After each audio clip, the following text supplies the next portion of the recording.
Hello student, welcome to digital platform of life I study point. देखिए, last समय हमने जो है स्थिति और विस्तार के बारे में देखते हैं। इसी कड़ी में हम आगे बढ़ते हैं। आज हम जो है संभाग के बारे में देखेंगे। ठीक है, संभाग से पहले जो है जितने भी ज़िले हैं, ठीक है, उनका हम देख लेते हैं कि टॉपिक वाइज कि किस तरीके से वो राजस्थान के नक्शे में कहाँ कहाँ पर है। अगर आपको इसकी नॉलेज प्रॉपर होगी कि कौन सा डिस्ट्रिक्ट कहाँ पर है, तो ईजिली सारे क्वेश्चन आपके बनेंगे। ठीक है, तो देखिएगा, यहाँ से चलें अपने पास। ये जो रेड कलर का दिख रहा है, तो ये जो है फर्स्ट वाला जो ज़िला है, ये श्री गंगानगर है, श्री गंगानगर। ठीक है, और ये वाला जो है ये है हनुमानगढ़, हनुमानगढ़। ठीक है, और ये वाला जो है ये है बीकानेर, बीकानेर, और ये है चूरू। ठीक है, ये वाला जो ज़िला है ये अपने पास जैसलमेर है,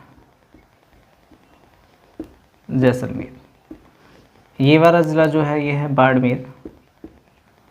ठीक है, ये वाला ज़िला जो है ये है जालोर। ठीक है, ये वाला है सिरोही। ठीक है, क्लियर चीज़। ये वाला ज़िला जो है ये है पाली। ठीक है, ये वाला ज़िला जो है जोधपुर। ठीक है, ये वाला जो है ये बांसवाड़ा है, बांसवाड़ा। ये है डूंगरपुर, डूंगरपुर। ये है उदयपुर। ठीक है, ये वाला प्रतापगढ़, प्रतापगढ़। ठीक है, चित्तौड़गढ़, चित्तौड़गढ़। ठीक है, ये है राजसमंद, ये भीलवाड़ा। ठीक है, ये अजमेर, ये टोंक, ये नागौर। ठीक है, क्लियर चीज़। ये झालावाड़, ये बारा, ये कोटा, ये बूंदी। ठीक है, क्लियर चीज़। ये राजधानी यानी कि जयपुर। ये है अपने पास झुंझुनू, सीकर, अलवर, भरतपुर, धौलपुर, करौली, सवाई माधोपुर। ये होगा दौसा। ठीक है, क्लियर चीज़। तो देखिए, सभी डिस्ट्रिक्ट हमने क्या कर लिए हैं, कंप्लीट कर लिए हैं। तो यहाँ से आसानी से आपको समझ में आएगा। देखिए, कल लास्ट टाइम जो हम बात कर रहे थे कि हनुमानगढ़ क्या करती है, अपने पास किसके समान है, सोफे के समान है। ठीक है, नागौर के उड़ते हुए पक्षी के समान है। सीकर की जो है अपने पास प्याले या अर्धचंद्राकार है। ठीक है, उदयपुर की जो है ऑस्ट्रेलिया के नक्शे के समान है। तो ये चीज़ें हमने देख ली थी, है ना। जालोर की जो है व्हेल मछली के समान है, और बाड़मेर जो है भारत के नक्शे के समान है। ये सप्तभुजाकार है, जैसलमेर। तो इनसे जो क्वेश्चन है वो नॉर्मली जो है नक्शे से समझ में आते हैं कि मैप को देखें, और जो करौली है वो बतख के समान है। तो ये जो चीज़ें हैं, और जो दौसा है वो धनुष के समान है, कि बारह जो है अपने पास बंदूक के समान है। तो ये आकृतियों के बारे में हमने लास्ट लेक्चर में डिस्कस किया था। ठीक है, आज जो है संभाग व्यवस्था की बात कर रहे हैं। तो देखिएगा कि राजस्थान में अगर बात करें 1962 की, ठीक है, तो उस समय अपने पास जो संभाग थे 5 ही संभाग थे। ठीक है, 1962 की बात करें तो वहाँ अपने पास जो संभाग थे वो कितने थे, 5 संभाग थे। और उस समय मोहनलाल जो सुखोड़िया अपने पास मुख्यमंत्री थे, उन्होंने संभाग व्यवस्था को समाप्त कर दिया था। ठीक है, उसके बाद जो हमारे पास जो बना वो छठा संभाग बना था। और जो छठा संभाग जो था वो अपने पास कौन सा संभाग बना था, अजमेर संभाग बना था। वो 1987 में बना था, हरदेव जोशी के समय। कब बना था, हरदेव जोशी के। देखिएगा, जो 7वां संभाग जो बना वो 4 जून 2005 को बना, और वो वसुंधरा राज्य के समय बना, जो कि भरतपुर संभाग था। तो नवीनतम संभाग जो बोला जाता है वो भरतपुर को बोला जाता है। ठीक है, भरतपुर संभाग। ठीक है, ये अपने पास 7वां संभाग था। ये बना था कब, 4 जून 2005। उस समय मुख्यमंत्री जो थी वो थी वसुंधरा राजे। ठीक है, इसे नवीनतम संभाग भी बोला जाता है। नवीनतम संभाग, ठीक है। और क्षेत्रफल की दृष्टि से देखें तो ये सबसे छोटा संभाग है, क्षेत्रफल की दृष्टि से सबसे छोटा संभाग, ठीक है। क्लियर चीज। अब देखिएगा, आपसे ये पूछा जाए कि सबसे नवीनतम संभाग कौन सा है, तो भरतपुर संभाग होगा। बना कब था? 4 जून 2005 में बना था, और उस समय मुख्यमंत्री कौन थी अपने पास? वसुंधरा राजे। क्लियर चीज, ठीक है। अब यहां से आगे देखें अपने पास जो कि छठा संभाग था, ठीक है, जो कि अजमेर संभाग है, छठा संभाग था ये, ठीक है। ये बना था अपने पास 26 जनवरी 1987। इस समय मुख्यमंत्री थे अपने पास हरिदेव जोशी, ठीक है। क्लियर चीज। अब देखिएगा कि जो अजमेर संभाग है इसमें 4 जिले आते हैं। कौन कौन से? एक तो नागौर, ठीक है, अजमेर, भीलवाड़ा, ठीक है, और टोंक। क्लियर चीज। ये जो आपको दिख रहे हैं ये वाला पोर्शन मैं ब्लैक कर देता हूं इसको, ठीक है, ये वाला पोर्शन दिख रहा होगा आपको। अब देखिएगा कि यहां जो अपने पास जितने भी पोर्शन में मैंने डार्क किया है, तो अजमेर संभाग जो है इसको केंद्रीय संभाग भी बोला जाता है। क्या बोला जाता है? केंद्रीय संभाग, ठीक है। यहां लिख दिया मैंने, अजमेर संभाग को केंद्रीय संभाग भी कहा जाता है, ठीक है। तो 4 जिला आते हैं इसमें, अजमेर आता है, टोंक आता है, भीलवाड़ा आता है, नागौर आता है, ठीक है। क्लियर चीज। अब यहां देखिएगा कुछ समस्या क्या है कि अपने पास राजस्थान में 2 जिले ऐसे हैं, 2 डिस्ट्रिक्ट ऐसे हैं कि जिसमें अपने पास क्या है कि उनका कुछ हिस्सा मुख्य भूमि से अलग है। जैसे कि चित्तौड़गढ़ है, इसका अपने पास देखिए यहाँ भी ये वाला हिस्सा अलग है, एक पोर्शन ये रहा और एक पोर्शन। इसी तरीके से अजमेर इसका ये वाला पोर्शन यहाँ से अलग है, ठीक है। तो कभी कभी क्वेश्चन पूछ लिया जाता है कि ऐसे कौन से 2 जिले हैं या कौन सा जिला है जिसका जो है अपने पास मुख्य भूमि से अलग है। क्लियर चीज, ठीक है। तो 2 जिले, एक चित्तौड़गढ़ है और एक क्या है? अजमेर है, ठीक है। इसके बाद बात करते हैं हम अपने पास कि जो सबसे बड़ा संभाग है वो कौन सा है। सबसे बड़ा संभाग जो है वो जोधपुर संभाग है, क्षेत्रफल की दृष्टि से सबसे बड़ा संभाग कौन सा है? जोधपुर। किसकी दृष्टि से? क्षेत्रफल की दृष्टि से, क्षेत्रफल की दृष्टि से, ठीक है। अब देखिएगा यहाँ कितने जिले आते हैं। अजमेर संभाग में कितने जिले थे अपने पास? 4 थे। और यहाँ जोधपुर संभाग में कितने जिले हैं? तो ये ब्लैक से लिखे हैं 1 2 3 4 5 6। टोटल कितने जिले आएंगे? 6 जिले, यानी कि 6 डिस्ट्रिक्ट, ठीक है। क्लियर चीज। अब देखिएगा जोधपुर जो है इसका जो क्षेत्रफल है वो 1 लाख से भी ज्यादा है, ठीक है। 1,17,000 कुछ समथिंग है। इसको 34.40% बोला जाता है, ठीक है। क्लियर चीज। इतना ये जो क्षेत्रफल कवर करता है, ठीक है। क्लियर चीज। तो पूरा डाटा याद नहीं रखना, इतना नहीं पूछा जाएगा आपसे, बस इतना याद रखो कि 1 लाख से ज्यादा है। क्लियर चीज, ठीक है। इसके बाद आता है अपने पास उदयपुर संभाग। तो ये वाला जो पोर्शन है, पेन चेंज कर देता हूं, ब्लू वाले से देखना, ये वाला पोर्शन जो दिख रहा है, ठीक है। तो इसमें जिले हैं, इसमें भी 6 है। एक तो बांसवाड़ा है, डूंगरपुर है, उदयपुर है, राजसमंद है, प्रतापगढ़ है, चित्तौड़गढ़ है, ठीक है। लेकिन उदयपुर संभाग में भी कितने जिले आते हैं अपने पास? टोटल 6 जिले आते हैं, ठीक है। तो ये रहा उदयपुर संभाग, उदयपुर संभाग, उदयपुर संभाग कितने जिले आते हैं? 6 जिले, ठीक है। अब इस संभाग की खास बात क्या है कि यहाँ अपने पास क्या है कि बंगाल की खाड़ियां वाली नदियां भी होंगी और अरब सागर वाली भी होंगी, ठीक है। पूछ लेता है कि ऐसा कौन सा संभाग है जिसमें अपने पास दोनों नदियां होती है, एक तो बंगाल की खाड़ी वाली और अपने पास अरब सागर वाली, ठीक है। तो दोनों नदियां हैं इसमें, ठीक है, बंगाल की खाड़ी तथा अरब सागर, दोनों का प्रवाह तंत्र रखता है, ठीक है।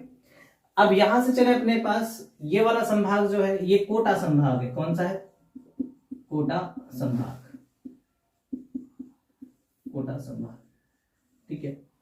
अब देखिएगा कोटा संभाग जो है ये अधिक नदियों वाला संभाग है, सबसे ज्यादा नदियां हैं जो अपने पास क्या है इसी में होती हैं, इसी को हाड़ौती बोला जाता है। इसमें 4 जिले आते हैं अपने पास, बूंदी, कोटा, बारा, झालावाड़। ठीक है, क्लियर। तो यहाँ जो झालावाड़ है, ठीक है, ये बंगाल की खाड़ी से जो मानसून आता है, बंगाल की खाड़ी से जो मानसून आता है उससे 90% जो बारिश जो मिलती है वो राजस्थान में वो इसी से मिलती है, बंगाल की खाड़ी से। 10% जो मिलती है वो अरब सागर वाले से मिलती है। ठीक है, वो जो बांसवाड़ा से आता है, अरब सागर वाला मानसून कहाँ से आता है? बांसवाड़ा से। बंगाल खाड़ी वाला कहाँ आता है? झालावाड़ से। तो यानी कि सबसे जो आर्द्र जिला है वो कौन सा है? झालावाड़ है। ठीक है, सबसे आर्द्र जिला। ठीक है, क्लियर चीज। ठीक है, तो यहां भी अपने पास कोटा जो है। अब देखिए अगर क्षेत्रफल की दृष्टि से सबसे छोटा संभाग पूछे अपने पास तो भरतपुर है, और जनसंख्या की दृष्टि से पूछे तो अपने पास जो छोटा संभाग आएगा वो क्या आएगा? कोटा संभाग है। ठीक है, जनसंख्या की दृष्टि से। इससे पहले बीकानेर था। जनसंख्या की दृष्टि से सबसे छोटा संभाग। ठीक है, और देखिएगा उदयपुर संभाग जो है, यहां पर आपको पता है उदयपुर संभाग में क्या है कि जब अरावली की बात करेंगे हम, ठीक है, यहां से जब अरावली, क्योंकि अरावली जो अपने पास खेड़ब्रह्म से स्टार्ट होगी, ठीक है, गुजरात के, और फिर राजस्थान में खेड़ब्रह्म सरोही से स्टार्ट होती है और झुंझुनू तक जाती है, क्योंकि अरावली की जो लंबाई है 550 किलोमीटर राजस्थान के अंदर। तो उदयपुर में जब आएंगे तो अरावली में अपने पास क्या है कि कुछ जनजातियां रहती हैं। ठीक है, जैसे गरासिया जनजातियां है, ठीक है, वगैरह वगैरह। तो वो जनजातियां, तो यानी कि अनुसूचित जनजाति की संख्या किस संभाग में सबसे ज्यादा है? तो अनुसूचित जनजाति की संख्या जो है वो किस में है? उदयपुर संभाग में ज्यादा है। ठीक है, क्लियर चीज। यहां लिख देता हूं, अनुसूचित जनजाति वाला संभाग भी बोलते हैं इसको। ठीक है, क्लियर चीज। अब बात करते हैं किसकी? बीकानेर संभाग। ठीक है, बीकानेर संभाग जो है अपने पास, इसमें 4 जिले आते हैं। बीकानेर संभाग कितने जिले आते हैं? 4 जिले। ठीक है, तो 4 जिले कौन कौन से हैं? श्रीगंगानगर है, हनुमानगढ़ है, बीकानेर है और चूरू है। ठीक है, तो इस वाले संभाग में क्या होगी अपने पास? सबसे ज्यादा जो जनजाति है। ठीक है, तो देखिए जनजाति तो अपने पास क्या? अनुसूचित जनजाति। तो इस वाले संभाग में अनुसूचित जाति पूछे तो किसमें आएगी? बीकानेर संभाग में। कौन सी? अनुसूचित जाति। अनुसूचित जाति वाला संभाग। ठीक है, जनजाति वाला ये है और अनुसूचित जाति वाला कौन सा? बीकानेर है। ठीक है, और ऐसा ये संभाग है जिसमें अपने पास कोई नदी नहीं है। ठीक है, क्लियर चीज। तो बीकानेर संभाग है, क्लियर चीज। ठीक है, अब देखिएगा कि यहां अपने पास संभाग कितने हो गए? टोटल 7 संभाग हो जाएंगे। एक संभाग तो है कौन सा? बीकानेर संभाग। ठीक है, ये वाला पोर्शन दिया गया अपने पास, ये मैंने फर्स्ट नेम दे दिया। दूसरा अपने पास क्या? जोधपुर संभाग। ठीक है, तीसरा है उदयपुर संभाग। ठीक है, अब जो बचा है मेरे पास वो कौन सा संभाग बचा है? जयपुर संभाग। ठीक है, तो जयपुर संभाग में कौन कौन से जिले आते हैं? एक तो अलवर आ गया, एक आ गया झुंझुनू, एक आ गया सीकर, एक आ गया जयपुर और एक आ गया दौसा। ठीक है, तो जयपुर संभाग में कितने जिले आते हैं? 5 जिले आते हैं। ठीक है, कौन कौन से? नोट कीजिएगा। जयपुर संभाग, तो यहां पोर्शन यहां ले लेते हैं, जयपुर संभाग। ठीक है, इसमें 5 जिले आते हैं। ठीक है, अब देखिए सबसे ज्यादा जो जनघनत्व है वो किसमें है? जयपुर में है। तो हम ये कह सकते हैं सबसे ज्यादा जनघनत्व वाला संभाग कौन सा है? जयपुर है। ठीक है, सर्वाधिक जनघनत्व वाला संभाग जयपुर। ठीक है, अब देखिए यहां से संभाग व्यवस्था से जो क्वेश्चन आते हैं आपसे पूछा जाएगा कि किस में कितने जिले आते हैं। ठीक है, तो जैसे भरतपुर संभाग में 4 जिले आते हैं, जोधपुर संभाग में 6 जिले आते हैं, उदयपुर संभाग में 6 जिले आते हैं, जयपुर संभाग उसमें 5 आते हैं, बीकानेर वाले में 4 आते हैं, भरतपुर में 4 आते हैं, कोटा वाले में जो भी है 4 आते हैं। ठीक है, क्लियर चीज। अब देखिए कोटा संभाग जो है अपने पास जो नए 6ठा संभाग था वो अजमेर संभाग था, कब बना था ये पूछ लेता है। 7वां संभाग है वो कब बना था वो पूछ लेता है, तो ये डेट याद रखनी है, और उस समय मुख्यमंत्री कौन था ये पूछ लेता है। क्लियर चीज। जनजाति वाला पूछे तो जनजाति में अपने पास उदयपुर संभाग आ जाएगा, केंद्रीय संभाग में अजमेर आ जाएगा, ठीक है। और अनुसूचित जाति पूछे तो अपने पास किस में आ जाएगा, बीकानेर संभाग। सबसे अधिक नदियों वाला संभाग कौन सा है, कोटा संभाग है, ठीक है। क्लियर चीज, जिसमें नदियां नहीं है वो अपने पास बीकानेर संभाग है। तो इस टाइप के क्वेश्चन पूछे जाते हैं। क्लियर। अब देखिएगा, ये इतना आप नोट कीजिएगा। इसके बाद हम ये देखेंगे कि किस जिले का अन्य नाम क्या है, वहां से भी क्वेश्चन पूछे जाते हैं, ठीक है। इतना नोट कीजिएगा। देखिएगा, नोट कर लिया होगा आप लोगों ने। अब देखिएगा कि प्रत्येक जिले का जो उपनाम है वो कौन कौन से उपनाम हैं, उनके बारे में चर्चा करते हैं। और यहाँ से एक क्वेश्चन 100% ही आता है, तो आप थोड़ा सा इस पर फोकस करके देखिएगा, ठीक है। तो शुरू करते हैं। सबसे पहले हम जो शुरुआत करते हैं बिना मात्रा के शहर से करते हैं, यानी कि अलवर से। तो अलवर जो है इसको सिंह द्वार बोला जाता है। क्या बोला जाता है, सिंह द्वार, ठीक है। यानी कि राजस्थान का जो सिंह द्वार है, राजस्थान का सिंह द्वार किसको बोला जाता है, अलवर, ठीक है।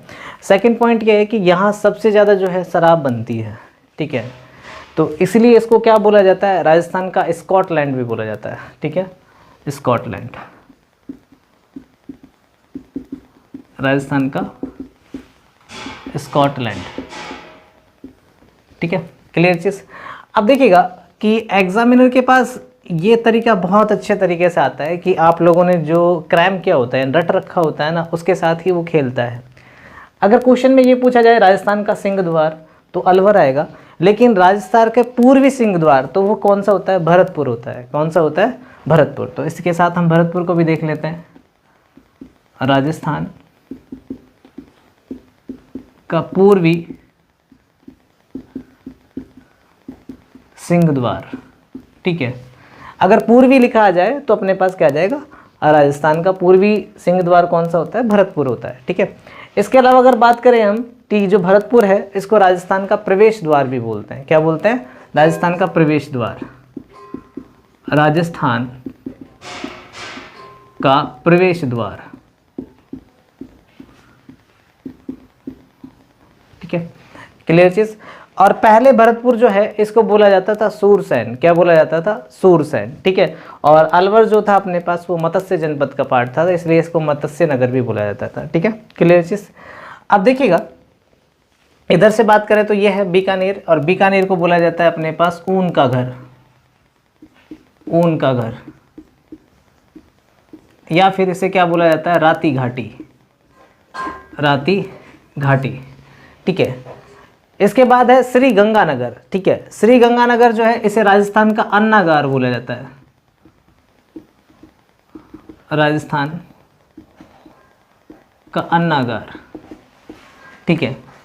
या फिर इसे बागानों की भूमि भी बोला जाता है, ठीक है, बागानों की भूमि,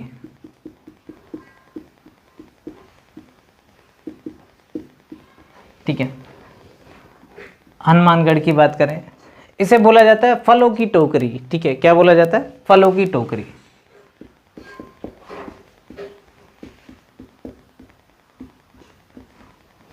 ठीक है। इसके बाद आता है जैसलमेर, ठीक है। अब जैसलमेर में क्या है, रेगिस्तान ही रेगिस्तान है, ठीक है। तो इसे पीले पत्थरों का शहर बोला जाता है। क्या बोला जाता है, पीले पत्थरों का शहर, ठीक है। अब देखिएगा, जिस तरीके से चारों तरफ अपने पास क्या हो, जल ही जल हो, जैसे अपने पास बात करें अंडमान निकोबार की, यहाँ सिर्फ मरुस्थल मिलेगा, तो इसे क्या बोलते हैं, राजस्थान का अंडमान निकोबार, ठीक है। राजस्थान का अंडमान निकोबार, ठीक है। क्लियर चीज। इसके बाद देखते हैं जोधपुर, ठीक है। जोधपुर को बोलते हैं नीला शहर, ब्लू सिटी भी बोला जाता है, नीला शहर, ठीक है। इसे सूर्य नगरी भी बोला जाता है, सूर्य नगरी, ठीक है। ये दो फेमस क्वेश्चन है जो आपसे पूछे जाते हैं, ठीक है।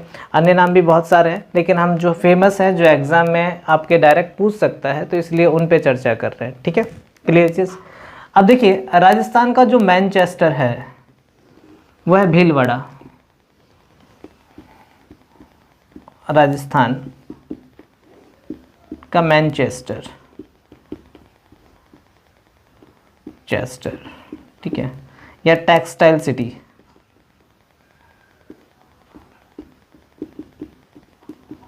ठीक है, किसे बोला जाता है, भीलवाड़ा को। क्लियर चीज। अब देखिएगा यहां से अगर आगे चले अपने पास तो देखिए ये राजस्थान का पूर्वी प्रवेश द्वार है, राजस्थान का पूर्वी प्रवेश द्वार, पूर्वी प्रवेश द्वार, ठीक है, इसे रेड डायमंड सिटी बोलते हैं, रेड डायमंड सिटी, ठीक है। और यहाँ का घंटाघर फेमस है धौलपुर का, ठीक है, क्लियर चीज़। इसी तरीके से देखते हैं मरुस्थल का जो प्रवेश द्वार वो जोधपुर है। तो इसमें गड़बड़ी क्या हो जाती है कि जैसलमेर याद आता है, सबसे ज़्यादा मरुस्थल कहाँ पर है, जैसलमेर में है, ठीक है, ठीक है। तो इसलिए ये गलत नहीं होना चाहिए, तो यहाँ लिख देता हूँ मैं मरुस्थल का प्रवेश द्वार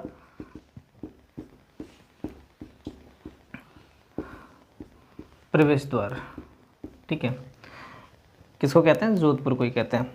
अब देखिएगा पहाड़ों की जो रानी है या पहाड़ों की नगरी जो है वो कौन सी है, डूंगरपुर है, पहाड़ों की नगरी, ठीक है, क्लियर चीज़। और यहाँ से जो पूछा जाता है, देखो सिरोही में कोई इंपॉर्टेंट चीज़ नहीं है जो आपसे पूछेगा। तो इसके बाद जो आता है अपने पास ये है नागौर, नागौर को बोलते हैं धातु नगरी, धातु नगरी, ठीक है, राजस्थान की धातु नगरी। इसके बाद जो अपने पास क्या है कि सबसे आर्द्रता जिला वाला, ठीक है, इसे राजस्थान का नागपुर कहा जाता है, राजस्थान का नागपुर, झालावाड़, ठीक है, क्लियर चीज़।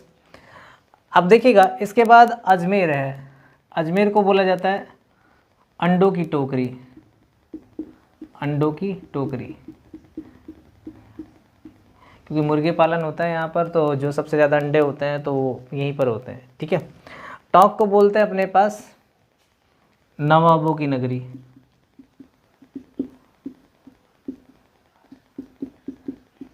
ठीक है। अब देखिए जो अजमेर है इससे सभी जो अपने पास संभाग हैं वो सीमा बनाते हैं, ठीक है। तो यहाँ से आप कहीं भी जा सकते हो, इसलिए इसको बोलते हैं राजस्थान का नाका। क्या बोलते हैं, राजस्थान का नाका, राजस्थान का नाका, राजस्थान का हृदय भी बोला जाता है इसे,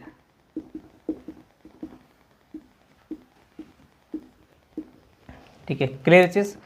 अब देखिएगा कि जो धातु नगरी है वो अपने पास, ये औद्योगिक नगरी जो है वो अपने पास कोटा है, ठीक है, राजस्थान की जो औद्योगिक नगरी है, औद्योगिक नगरी कोटा है। और देखिएगा 100 द्वीपों का समूह जो बोला जाता है वो बांसवाड़ा को बोला जाता है, 100 द्वीपों का समूह, यानी कि ग्रुप ऑफ 100 आइसलैंड, ठीक है, क्लियर चीज़। तो ये थे अपने पास जो इम्पोर्टेंट जो आपसे एग्जाम में पूछ सकते हैं, यानी कि उपनेम जो है। और उदयपुर को सीवी बोला जाता था, पहले ये सीवी जनपद में आता था, किस में आता था, सीवी जनपद में, ठीक है। और नागौर को जो बोला जाता था वो अछित्रपुर बोला जाता था, क्या, अछित्रपुर, ठीक है, ये भी नाम आप याद रख सकते हो, ठीक है। और जो अपने पास जैसलमेर है इसको मांड प्रदेश बोला जाता था। बाकी इतना नहीं है कि ज़्यादातर जो पेपर में पूछा गया है वो अपने पास या तो उदयपुर का पूछा गया है या फिर नागौर का, ठीक है। तो इतना ही पढ़ें, क्योंकि इतना जो अपना एग्ज़ाम है वो जल्दी ही कंडक्ट हो जाएंगे, तो आपको सटीक पढ़ना है जो सिंपली अपने पास। फिर तो बाकी क्या है कि आप ऑप्शन कट करके भी अपने आप को बचा सकते हो और सही आंसर पहचान सकते हो, क्लियर चीज़, ठीक है। बाकी जो है वो हम नेक्स्ट क्लास में देखेंगे। Okay, thank you.